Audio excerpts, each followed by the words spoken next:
प्रियव्रत महाराज बाल्यावस्था से ही भगवत भजन में लग जाते थे, फिर संसार चक्र में कैसे फंस गए? बोले राजन, यद्यपि गुरु तो समर्थ मिले प्रियव्रत महाराज को नारद जी, और ब्रह्म सत्र की दीक्षा देने के लिए नारद जी प्रियव्रत को हिमालय पर ले गए। पर जैसे ब्रह्म दीक्षा दे ही रहे थे, अचानक हंसारूढ़ होकर के ब्रह्मा जी प्रकट हो गए और संसार में गृहस्थ बसाने का ऐसा दिव्य ज्ञान ब्रह्मा जी ने दिया कि प्रियव्रत गृहस्थ में उतर गए। क्योंकि ब्रह्मा जी बोले देखो बेटा, प्रियव्रत कौन है? ब्रह्मा जी के बेटा हुए थे मनु, अब मनु के बेटा हुए प्रियव्रत, तो संबंध में क्या है? पौत्र, नाती। तो दादाजी ने जब नाती को समझाया तो नाती दादा का प्रेम अद्भुत होता है। अरे अपने बेटे को भले ही कभी गोद में न लिया हो, पर अपने नाती को आज तक कोई ऐसा नहीं जिसने नहीं बिठाया हो। अरे गोद की बात छोड़ो, सर पे बिठा देते हैं। तो दादा की बात समझ में गए, समझ आ गई, क्योंकि ब्रह्मा जी बोले सृष्टि उपक्रम का आदेश प्रभु ने मुझे दिया है, तो तुम भी सृष्टि विस्तार में सहयोगी बनोगे तो भगवान तुम पर कृपा करेंगे। सो भगवान की प्रसन्नता के लिए प्रियव्रत महाराज ने गृहस्थ अपनाया, और गृहस्थ अपना करके इन्होंने विश्वकर्मा की पुत्री बरहिस्मति से विवाह किया। 10 बेटा हो गए। सबसे बड़े थे महाराज आग्नेत्र। आग्नेत्र भी संसार से विरक्त रहना चाहते थे, पर एक बार तपस्या करने क्या निकल गए तो ब्रह्मा जी बोले देखो, इसका पिता भी गृहस्थ में नहीं जाना चाहता था, ये भी हिमालय में चला गया तपस्या करने। तो एक पूर्वचिति नाम की अप्सरा को भेजा, जिसने छम छम करके जो नाच दिखाया, तो आग्नेत्र दीवाने हो गए और अप्सरा के साथ गृहस्थ बसा लिया। 9 बेटा फिर से घर में आ गए।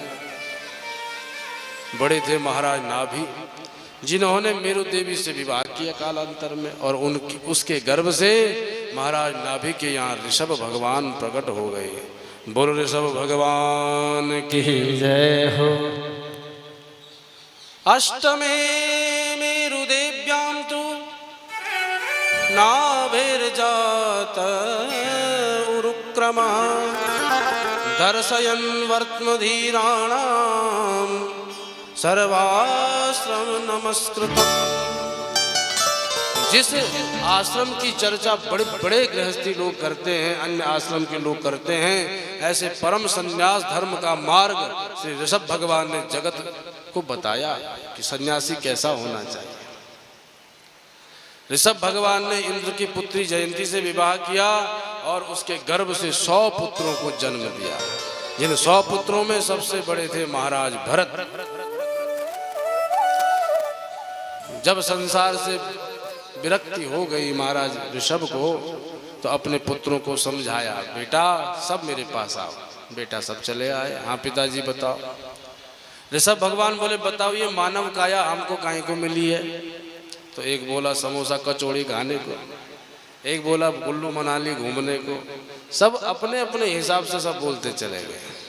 पर जब देखा कि कोई भी भगवत तत्व की बात नहीं कर रहा है, तो डांट दिया सबको।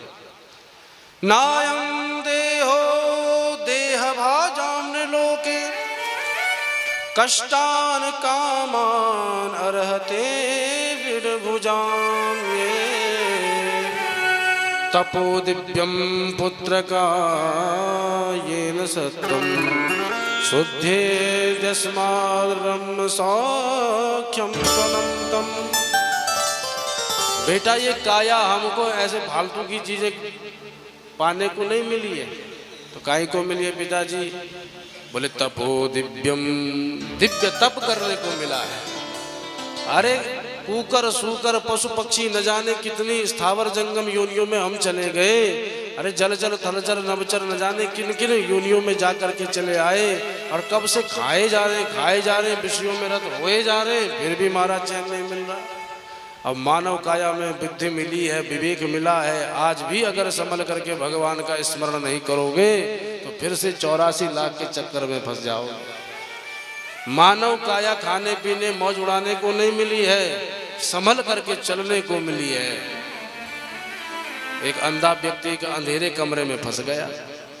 दरवाजा एक था, अंधेरे कमरे में अंधा आदमी क्या करेगा बेचारा। अब दरवाजा तो ढूंढना ही था, बड़ा कमरा था, तो अंधा बुद्धिमान तो था, विचार करने लगा कि जब फंस ही गया हो तो दरवाजे पर जाना, तो कैसे मिलेगा दरवाजा, क्योंकि दिखता कुछ नहीं। तो बोले एक तरीका है, दीवार से दीवार पकड़ के जाऊं तो दरवाजा कहीं तो मिलेगा।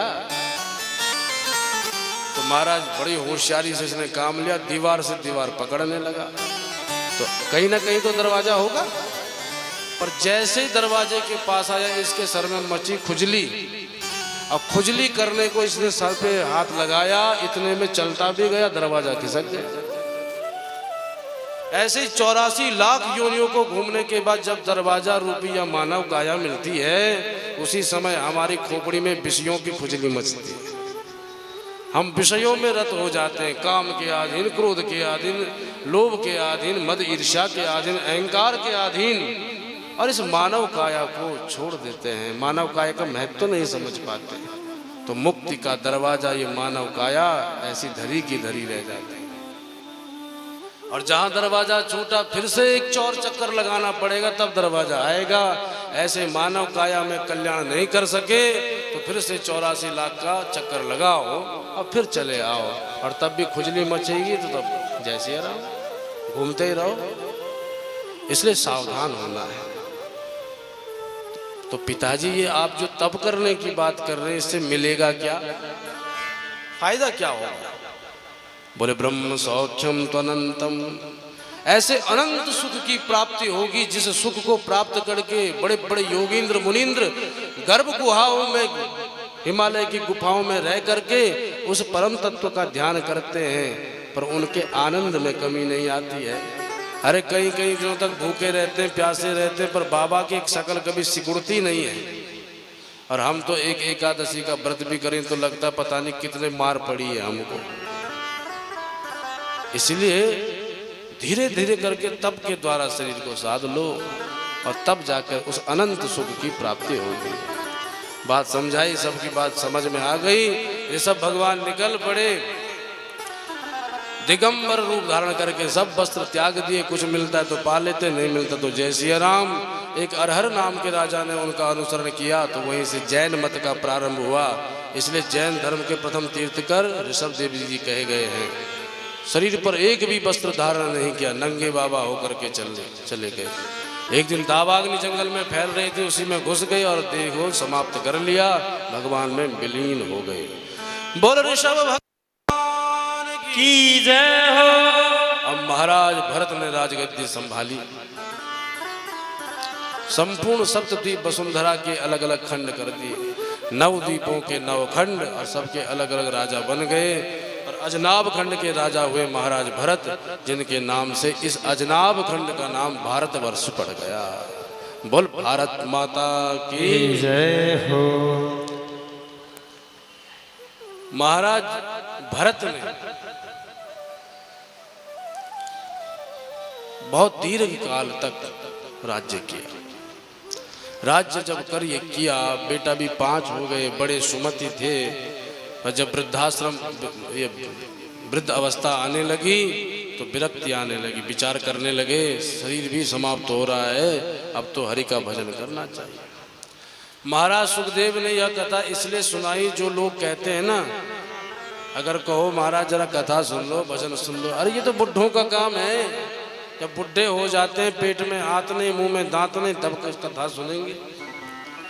तो ये बुढ़ों का काम नहीं है। जो सोचते हैं कि अवसर आने पर कथा सुनेंगे, अभी तो बहुत लंबी आयु है, उनके लिए कथा है कि जिस दिन तुम्हारे पास अवसर आएगा, पर उस दिन सुन पाओगे कि नहीं। अवसर ढूंढने वाले अवसर ढूंढते ही रह जाते हैं, पर मुख्य अवसर निकल ही जाता है।